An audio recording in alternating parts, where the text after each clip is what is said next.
Guys, how are you today? This is Joyoko here. How we all doing? How we all doing? Welcome back to my channel. And today I want to give a little update on Canada minimum wage. Right? This 2024, um,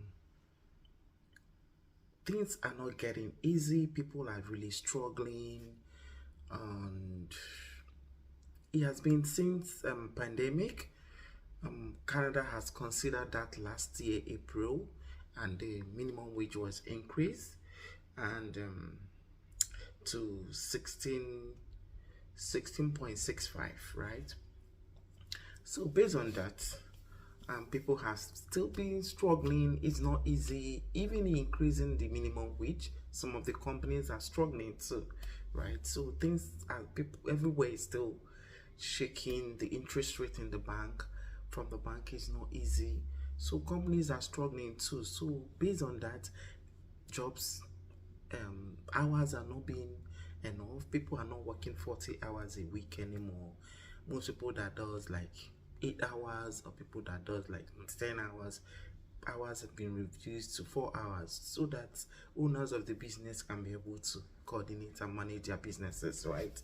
So things has not been easy. And I think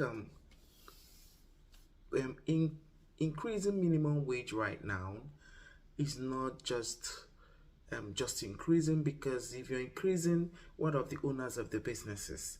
What at what space are you putting them in? A very tight corner? Can they still be? These people will shut down their business because they can't be able to run the businesses anymore. So, and I think some province had decided that, in as much that they've increased last year, 2023 April, this January 1st, as of January 1st, province of Nunavut, they've gone ahead and increased again. Guys, they've increased again from 16, they've increased it to $19 per hour. Guys, they've done this from January 1st is taking effect. So let's see if other province is gonna take the same route, but I doubt it, because basically every province is federal government can say this is the minimum wage, but every province can still go down and check was the rent, the food, the transportation, the childcare is not easy. It's not easy. It's not easy. Childcare is not cheap. It's not cheap at all.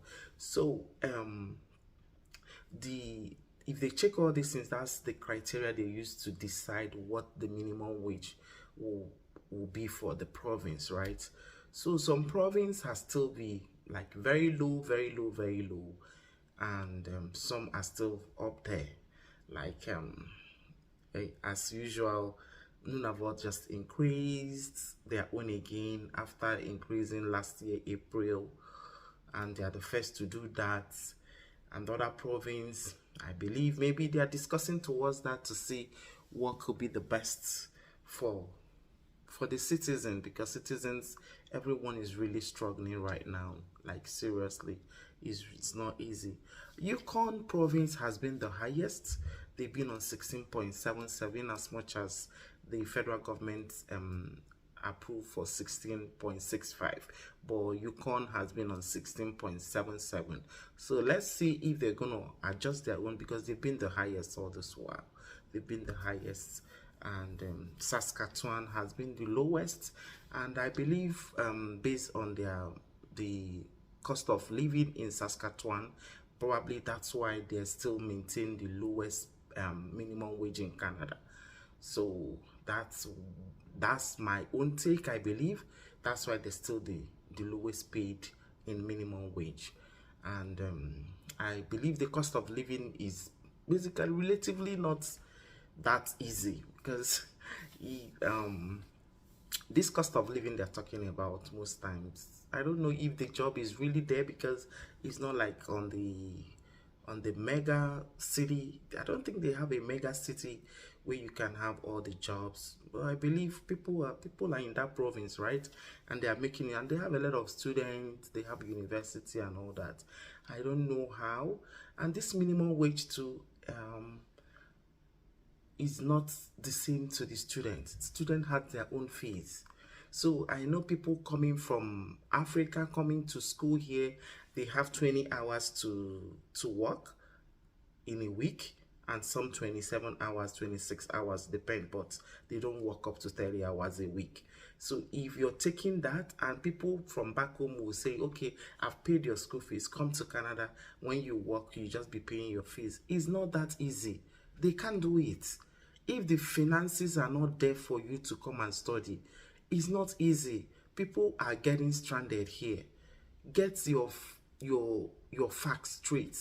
Get your finances ready.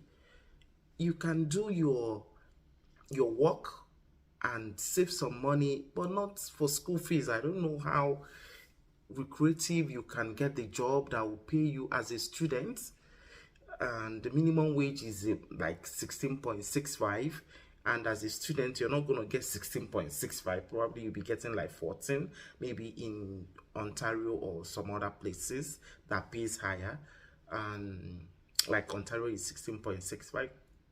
So I don't know which kind of job they'll be doing to be able to meet up this student fees. So I think people coming to Canada most times should do their research very well to know what finances they have ready for them and what they're coming to expect. Being a student, there's a fees you're gonna work on, and probably they're gonna take you based on your experiences. It depends though. It depends on like the minimum wage. They say minimum wage, but a particular company does not pay on that minimum wage. They have their own rates they pay for everybody working in that particular company. So minimum wage is just the minimum you can pay, but as high as whatever you can afford, right? There's some $50 per hour jobs. I'm gonna do that on my next video, updates on the highest paid companies in Canada and everything. So guys, this is a little update about the minimum wage and what we're going to expect in 2024. Nunavut has taken the wheel up.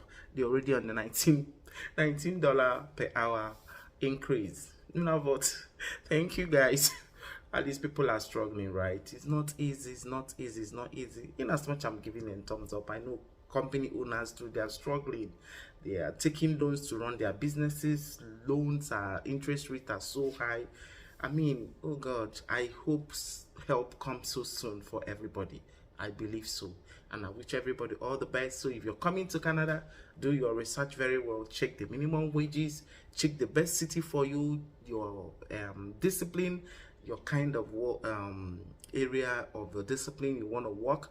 Check which province that will give you the better option, better job opportunity, and the better opportunities. Don't just say this city is so expensive, the house rent is so expensive, but if you're on the other places you pay lower in houses, lower cost of living, and in a particular place where you can get a better job that will give you a better opportunity to grow, right?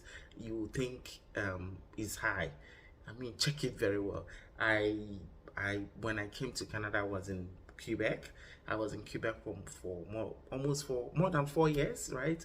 So I know I was paying double taxes, and I was still there, right? So, and the minimum wage was not up to where Ontario, where I am now. So everything is check and balances. When you later check whatever you're gaining, the cost of living was so lower compared to what I have in Ontario. But when you check the balances of your experiences, what you're gonna get, so it's all checks and balances. You have to balance everything very well to know where you want to be and the growth you're expecting, the province where you are on your low cost of living. Is that the growth you're expecting in the next 3 years, in the next 4 years? So all those things is what you have to check and know what's the best works for you, right? So this is a little update on the minimum wage in 2024. I'll keep updating if there's any province that have changed or increased or want to do any adjustment anyhow. So guys, if you've not subscribed to my channel, click that button right now, subscribe right now, and remember, comment, like, and share my videos. Thank you very much for being here. Thank you for believing in me, and peace. Thank you. Bye.